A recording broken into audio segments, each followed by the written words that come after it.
آداب ناظرین، میں سید عامر حنیف، آپ دیکھ رہے ہیں گواہ نیوز۔ تلنگانہ اردو اکیڈمی نے مختلف زمرجات میں سال 2018-19 اور 2020 کے لیے مخدوم ایوارڈز اور کارنامہ حیات ایوارڈز کا اعلان کیا ہے۔ اتوار 11 جون کو رویندر بھارتی حیدرآباد میں منعقد ہونے والی تقریب میں، جس کی صدارت مسٹر خواجہ مجیب الدین کریں گے، مسٹر کے ایشور ریاستی وزیر یہ ایوارڈز پیش کریں گے۔ صحافت میں مخدوم ایوارڈ سینئر صحافی جوائنٹ ایڈیٹر روزنامہ اعتماد جناب عزیز احمد اور کارنامہ حیات ایوارڈ ایڈیٹر گواہ ڈاکٹر سید فاضل حسین پرویز کو پیش کیا جائے گا۔ 2019 اور 2020 کے لیے کارنامہ حیات ایوارڈ جناب طاہر رومانی اور رہنمائے دکن کے ایسوسیٹ ایڈیٹر جناب فہیم الدین ترک کو پیش کیا جائے گا۔ مخدوم ایوارڈز حاصل کرنے والوں میں ڈاکٹر عقیل ہاشمی، جناب جلال عارف، ممتاز ڈرامہ نگار و ادیب جناب مظہر الزمان خان، پروفیسر حبیب ضیاء شامل ہیں، جبکہ 2018-19 اور 20 کے لیے کارنامہ حیات ایوارڈ حاصل کرنے والوں میں جناب قاضی فاروق عارفی، جناب رحیم رامیش، ڈاکٹر فضل اللہ مکرم، محترمہ خیر النساء ڈاکٹر مفتی محمد مستان علی، جناب باقر مرزا، جناب سمیع اللہ سمیع، سید یوسف رویش، جناب محمد مجیب احمد، جناب اسلم امادی، ڈاکٹر محمد انور الدین، جناب محمد طاہر رومانی، ڈاکٹر عابد معیز، ڈاکٹر راہی، جناب چاچا پالموری، رحیم انور، ڈاکٹر عبدالقدیر مقدر، سید رؤوف ریحان، جناب اشفاق راشد کے نام شامل ہیں۔ جناب محمد خواجہ مجیب الدین نے اپنے صحافتی بیان میں بتایا کہ مخدوم ایوارڈ فی کس 2 لاکھ روپے میمنٹو اور توصیف نامے پر مشتمل ہے، جبکہ کارنامہ حیات ایوارڈ فی کس 50,000 روپے میمنٹو اور توصیف نامے پر مشتمل ہے۔ مدرسہ عزیزیہ سعید آباد کالونی کا 11واں سالانہ جلسہ اتوار 11 جون صبح 10 بجے منعقد ہوگا۔ مولانا مفتی خلیل احمد شیخ الجامعہ نظامیہ سرپرستی کریں گے، جبکہ الحاج شاہ خواجہ بہاؤالدین نقشبندی قادری فاروق انجینئر صدارت کریں گے۔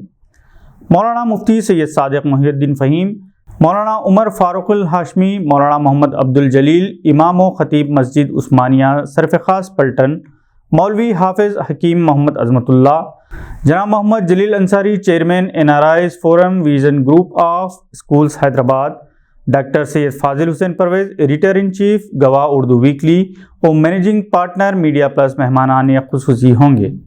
اس موقع پر حافظ محمد عمران فاروقی، ولد محمد رشید فاروقی کو تکمیل حفظ قرآن کریم پر دستار بندی کی جائے گی۔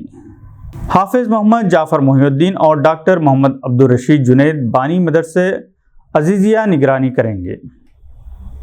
ورلڈ قرآنک مشن حیدرآباد کے زیر اہتمام 10 جون بروز ہفتہ بعد نماز عشاء 9 بجے شب مدینہ قرآنک مشن ہائی اسکول، ریاست نگر روڈ، معین باغ نزد سنتوش نگر حیدرآباد میں محفل ناز سجائی جائے گی۔ مولانا doctor Shah Muhammad Akhlaq Sharfi Alqadri chairman world Quranic mission Hyderabad نگرانی کریں گے۔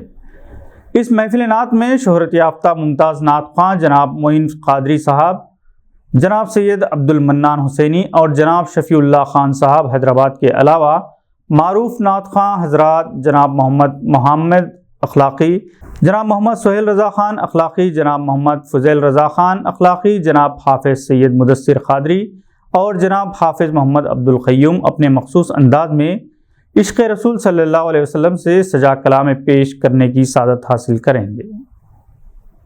کل ہند مجلس اتحاد المسلمین کی جانب سے محکمہ پولیس میں ہونے والے سب انسپکٹرز اور کانسٹیبلز کے تقررات کے سلسلے میں فراہم کی گئی کوچنگ میں 130 امیدواروں نے کامیابی حاصل کی، جن میں کانسٹیبلز کی جائیدادوں کے لیے 120 امیدوار اور سب انسپکٹرز کے لیے 10 امیدوار کوالیفائی ہوئے ہیں۔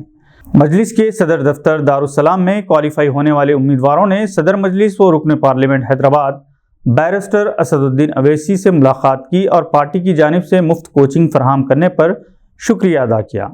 کوالیفائی ہونے والے امیدواروں میں مسلمانوں کے علاوہ ہندو اور سکھ امیدوار بھی شامل ہیں۔ مجلس کی جانب سے مختلف مسابقتی امتحانات میں شرکت کے خواہش مند امیدواروں کے لیے بلا تفریق مذہب و ملت مفت کوچنگ فراہم کی جاتی ہے، جس سے سینکڑوں افراد مستفید ہوتے ہیں۔ آج کے لیے بس اتنا ہی۔ نئی خبروں کے ساتھ پھر ہوگی ملاقات۔ اگر آپ ہمارے چینل پر نئے ہیں تو سبسکرائب کرتے ہوئے بیل آئیکن دبانا نہ بھولیں۔ شکریہ۔